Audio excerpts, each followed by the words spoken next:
بسم اللہ الرحمن الرحیم.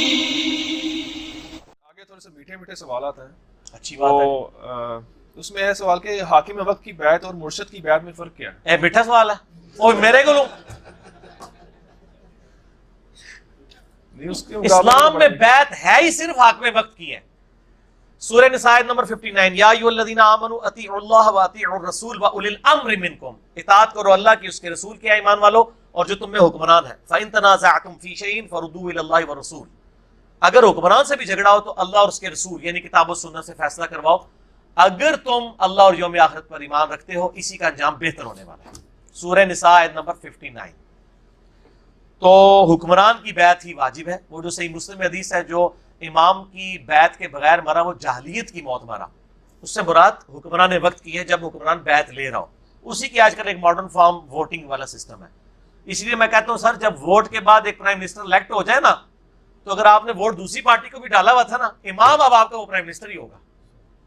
یہ آپ کو ایکسپٹ کرنا پڑے گا. ظاہر ہے اب وہ چنا گیا، تو پہلے تک ٹھیک ہے، آپ اوپینین ڈفرینٹ رکھ سکتے. ونس ڈیسائیڈ ہو جائے پھر ایک ہی بندے کو آپ نے ماننا ہے. تو حکمران وقت کی بیعت تھی، خلیفہ راشد کی بیعت ہوا کرتی تھی. یہ پیر فقیری کی بیعت تو میرا یوٹیوب پہ کلپ لاکھوں لوگوں نے دیکھا ہے. اس کا عنوان ہے بیعت خلافت اور بیعت طریقت میں فرق. اس کا ایسے عنوان میں رکھا ہے پیری مریدی کی شرعی حیثیت. آپ پیری مریدی لکھیں نا صرف لفظ، سب سے اوپر وہ کلپ کھل جائے گا. اس میں نے بتایا بخاری مسلم میں جتنی احادیث آئی ہیں نا بیعت کی، وہ حاکم وقت کی بیعت ہے، پیری مریدی بیعت نہیں ہے. ورنہ جب حضرت ابوبکر کی بیعت ہوئی تھی تو حضرت علی نے اپنا لادا سے کوئی خانقاہ کھولی ہوئی تھی. یہاں تو ایک پیر مرتا ہے، اس کے 4 بیٹے لادا لادا خانقاہیں کھول لیتے ہیں، تو سارے ایک کو ہی مان رہے تھے. اسی طرح تھا نا. تو یہ پیری مریدی کی بیعت بیسیکلی خلافت کو ریپلیس کرنے کے لیے بعد میں ایک اجتہادن کی ہوئی ہے. ہمیں اس سے کوئی چڑ نہیں ہے. اجتہادن ڈاکٹر اسرار صاحب بھی بیعت لیتے تھے، اگر آپ لینا چاہتے ہیں. لیکن یہ بیعت میں اطاعت واجب نہیں ہوگی. یہاں تو بیعت کروا کے پتہ نہیں کہاں سے کہاں تک وہ دین سے دور کر دیتے ہیں. اس پہ میں اپنی کوئی بات نہیں کرتا. پیر نصیر الدین نصیر صاحب کی ایک کتاب ہے پیری مریدی کی شرعی حیثیت. جو پیروں کی عزت افزائی اس کے اندر انہوں نے کی ہے نا، انہوں نے ایک جملہ میں بتاتا ہوں. انہوں نے کہا آج کے دور میں جس نے اپنا ایمان خراب کرنا ہے نا، وہ مرید ہو جائے، اور جس نے اپنا ایمان بچانا ہے تو پیروں سے اپنے آپ کو بچا کے رکھے، خود پیر ہو کے. میں نے خود ان کو دیکھا ہے. میری ملاقات بھی گھر میں ان کے ساتھ ایک دفعہ سیٹنگ بھی ہوئی، 2007 یا 8 کی بات ہے. تو ان کے پاس میں نے دیکھا ایک وہ بوڑھی سی عورت آئی، وہ پیسے لے کے نا ہاتھ میں پکڑا لیں، یوں اٹھا کے بڑے پھینکے، کہنی بی بی اللہ کو لو مانگ، پیر کے کر سکتا ہے. یہاں بھی جیل میں تقریر کر کے گئے نا، ایک بار ہی بلایا، دوبارہ انہوں نے بلایا ہی نہیں ہے. محفل نعت میں ان دنوں بارشیں نہیں تھی ہو رہی، تقریر ان کی رکھی ہوئی تھی، کم از کم 25-30 ہزار مجمع تھا، پورا اسٹیڈیم کرکٹ کا بھرا ہوا تھا. اس کے بعد یہ تارا جمیل صاحب کا جلسہ اتنا بڑا ہوا ہے جو وہ ہوا تھا. مریدوں نے بلایا، انہوں نے کہا تسی کہندے ہو پیر دیندے نے تے سارے پیر لے آؤ نا، بارش کرو. نہیں دیندا جے لے لو، اودی مرضی جو دے گا. اسی لیے تو کہتے آخری وقت جو جی وہ بھابی ہو گیا سی، جی یہ ہو گیا سی، وہ ہو گیا سی. اگر وہ بھابی ہو گیا سی تو پھر تہاڈی بزرگی چ کمی ہے کہ تہاڈی اولاد بھی ہو کے، تہاڈے سلسلے چ بھی ہو کے وہ گمراہ ہو گیا. پیر تو اسی لیے کیا جاتا ہے نا تاکہ آپ گمراہ نہ ہو. اگر پیر ہی خود گمراہ ہو جائے، مریدوں کو چھوڑ دے. اگر پیر گمراہ ہو رہا ہے تو بڑے بزرگوں کی بزرگی اسٹیک پہ لگ گئی ہے، جن کی وجہ سے وہ بیٹھا ہوا ہے. اچھا پھر میں آپ کو ایک واقعہ بتاتا ہوں. یہ شیخ عبدالقادر جیلانی رحمہ اللہ تعالیٰ کے بارے میں ایک واقعہ ہے جی. وہ ایک دفعہ ایک جنگل میں عبادت کر رہے تھے تو آسمان سے آواز آئی، ایک روشنی ظاہر ہوئی، عبدالقادر تجھے اللہ نے بخش دیا، اب کے بعد کوئی نمازیں نہیں، جو مرضی کر. تو انہوں نے پڑھا لا حول ولا قوت الا باللہ. تو وہ شیطان تھا، چیخ مار کے غائب ہو گیا. شیخ عبدالقادر جیلانی نے کہا کہ نمازیں تو نبی کو معاف نہیں تھی، میری کیا حیثیت ہے. تو جاتے جاتے اس نے کہا کہ شیخ عبدالقادر جیلانی تیرے اس مقام پہ پہنچے ہوئے 70 اولیاء اللہ میں نے بہکا دیے ہیں اسی بات کے اوپر، تو اپنے علم کی وجہ سے بچ گیا ہے. تو انہوں نے کہا یہ تو نے دوسرا وار کیا ہے، میں اللہ کے فضل کی وجہ سے بچا ہوں. یہ اللہ اکبر اس واقعے کی میں انجینئرنگ کرنے لگا ہوں کہ سر وہ جو 70 غوث تھے جن کو شیطان نے اوندھا منہ کر کے دوزخ میں پہنچایا ہے، ان کے لاکھوں مرید کدھر گئے؟ 71 ہی ایک ہی بچا جائے، 70 تو شیطان لے گیا جائے. تے سانوں کے پتا ہے تسی جڑے پیر ساڈے بنا رہے ہو انہاں نے کی ہونا ہے؟ اگر غوثہ نہ لے ہویا ہے تو پھر ہم کہتے ہیں اس کو اپنا پیر مانے جس کی گارنٹی قرآن میں ہے، ما ضل صاحبکم وما غوا، تمہارے نبی نہ کبھی بہک کے ہے نہ کبھی بیرا چلے. اور یہ اعلیٰ حضرت نے خود لکھا ہے، اعلیٰ حضرت کی یہ کتاب ہے بیت و خلافت.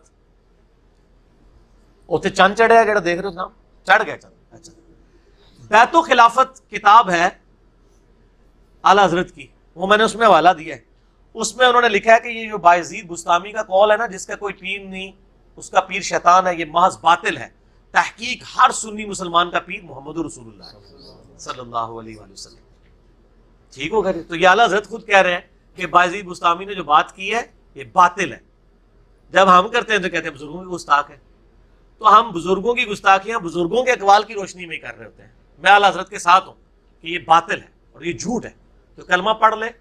پھر قرآن میں تو بیعت آئی ہے اللہ کی، سورہ توبہ میں آیا اللہ تعالیٰ نے مومنین کی جانیں اور مال جنت کے بدلے میں خرید لی ہیں، اس بیعت پر خوشیاں مناؤ. سر جب میری بیعت ہوئی ہوئی ہے اللہ سے اور اس کے رسول سے صلی اللہ علیہ وآلہ وسلم، تو میں چھوٹے بڑے موٹے پیر کیوں پڑھا جنہوں نے منو روٹی دے کے پالنا پہ جائے. میں پھر وہ اکثر بات کرتا ہوں نا کہ لوگوں نے گاڑیوں کے پیچھے لگایا ہوتا ہے نگاہ مرشد، حالانکہ وہ نگاہ مرشد نہیں ہوتی، وہ ہادہ من فضل ربی ہوتا ہے. اور جن پیروں کو یہ نذرانے دے رہے ہوتے ہیں ان کا بھی کام ہے کہ وہ اپنی گاڑی کے پیچھے لکھوائے کہ مریدین کے نذرانوں کی برکت سے، اور وہ سچ بھی ہوگا. یہ تو جھوٹ ہے نگاہ مرشد. یہ تو بیچارہ پورا دن ٹیکسی چلا رہا ہے، پیچھے لکھا ہوا ہے بری بری امام بری کر دے کھوٹی قسمت ہری، اور جا کے امام بری کے وہاں پہ مزار کے اوپر جا کے چندہ بھی دے رہا ہے. اس مزار کے اوپر جو سارے معاملات چل رہے ہیں وہ تیرے چندے سے چل رہے ہیں. یہ تو ہونا چاہیے اس مزار میں لکھا ہو کہ ٹیکسیوں والے اور غربا کی نگاہ کرم سے. یہ سچائی ہوگی. یا پھر خدا کے لیے آپ لکھو ہذا من فضل ربی. حضرت سلیمان علیہ السلام کے دربار میں جب وہ پلک جھپکنے سے پہلے وہ لے آیا ان کا وہ امتی یا فرشتہ یا جو بھی تھا، جس کو آصف بن برخیہ کہتے ہیں یہودی، مسلمانوں میں ان کے ہاں نام ہے، قرآن میں نام نہیں ہے. تو انہوں نے اس کی تعریف تو نہیں کی، انہوں نے کہا ہذا من فضل ربی، یہ میرے رب کا فضل ہے. حضرت زکریا علیہ السلام مرشد تھے سیدہ مریم کے. سورہ ال عمران میں آتا ہے بے موسمی پھل وہاں پڑے ہوئے. حضرت زکریا کہتے ہیں تیرے پاس مریم یہ فروٹ کہاں سے آتا ہے؟ وہ مریم اگر آج کی ہوتی نا تو کہتی حضور نگاہ مرشد ہے تو دعاواں دی برکت ہے. ان کا یہ میرے رب کے پاس سے آتا ہے. اگے حضرت زکریا نے بھی کہا کہ میں تو سکھایا سی تو میری مریدنی، تیری جرت میرے بغیر ڈائریکٹ اللہ تک پہنچنی ہے نہیں. جب انہیں بات سنی چپ کر کے محراب میں چلے گئے اور یہ سوچا کہ جو اللہ مریم کو بے موسمی پھل دے سکتا ہے مجھے اس بڑھاپے میں اولاد بھی دے سکتا ہے، میں بھی بے موسمی ہوں. اور کہا یا اللہ مجھے اولاد دے دے جو اولاد یعقوب کا وارث بنے. یہ خانقاہ ٹیمپل آف سلیمان، یہ جو خانقاہ ہے ہیکل سلمانی، اس کا مجھے گدی نشین چاہیے. یہ تھوڑے لیے گدی نشین نہیں، نبی جو توحید سکھائے، جو اولاد یعقوب کا وارث ہو بنی اسرائیل کا. اللہ نے ان کو بڑھاپے میں، وہ بڑی پیاری دعا ہے سورہ مریم میں، میرا بال سفید ہو چکے ہیں، سر چمک اٹھا ہے سفیدی سے، میری بیوی بھی بانجھ ہے، میں بوڑھا لاغر ہو چکا ہوں، پھر بھی مجھے اولاد دے دی اللہ نے. ٹھیک ہوگا جی، اللہ کے فیصلے. اچھا، حاکم وقت کی بیعت کوئی نہ کرے اگر تو وہ پھر کافر؟ حاکم وقت کی بیعت نہیں، کافر والا کفر اسلام کا مسئلہ نہیں ہے. حاکم وقت کی جو بیعت نہیں کرتا نا تو بغاوت نہ کرے. بیعت اگر نہیں کرتا تو وہ ظاہر ہے کہ ایک گناہ گار ہوگا. بغاوت پہ اترے گا تو پھر اس کو قتل کیا جائے گا. حضرت علی نے جنگ صفین کیوں لڑی ہے؟